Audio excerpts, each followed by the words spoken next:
বাংলায় তার নামে রেল স্টেশন বা কোনো ট্রেনের নামকরণও করা হয়নি, অথচ ঝাড়খণ্ডের জামতারার কারমাটারে বিদ্যাসাগরের নামে রেল স্টেশন আছে।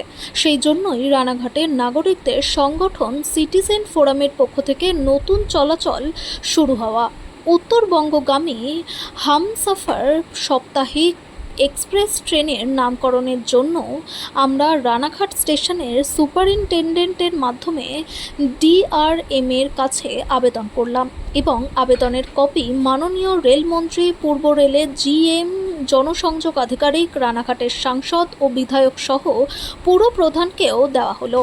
আমাদের দাবি, বিদ্যাসাগরের প্রতি সম্মান প্রদর্শন করে ট্রেনের নামকরণ ঈশ্বরচন্দ্র বিদ্যাসাগর এক্সপ্রেস করা হোক এবং ট্রেনের মধ্যে বিভিন্ন স্থানে বিদ্যাসাগরের জীবনাদর্শ, ছবি ও বর্ণনা করা হোক, যাতে বর্তমান প্রজন্ম বিদ্যাসাগরকে জানতে পারে।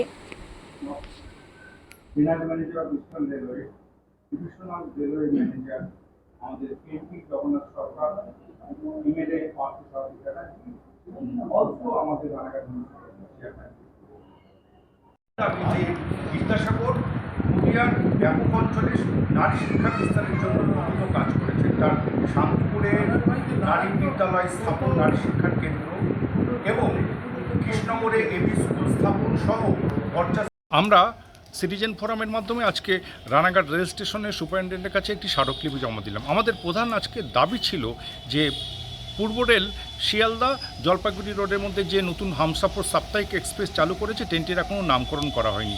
ট্রেনটির নামকরণ আমরা ঈশ্বরচন্দ্র বিদ্যাসাগরের নামে করার জন্য দাবি জানালাম। এই কারণে বিদ্যাসাগর নদিয়ার বিভিন্ন অংশে নারী বিদ্যালয় স্থাপন করেছিলেন নারী শিক্ষার জন্য এবং বিধবা বিবাহের প্রচলনও তিনি সেই নদিয়ার বিধবাদের দিয়ে করিয়েছিলেন। সুতরাং তার প্রতি শ্রদ্ধা এবং সম্মান জানাতে বাংলায় বিদ্যাসাগরের নামে একটি ট্রেন হোক।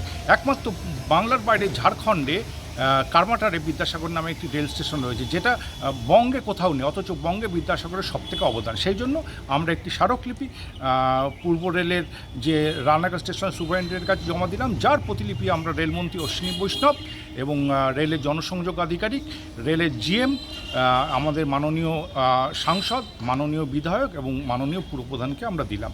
আমাদের মূল দাবি, ট্রেনটির নামকরণ ঈশ্বরচন্দ্র বিদ্যাসাগর এক্সপ্রেস করা হোক। আপনার নাম? আমার নাম পরেশনাথ কর্মকার, আমি সিটিজেন ফোরামের সম্পাদক।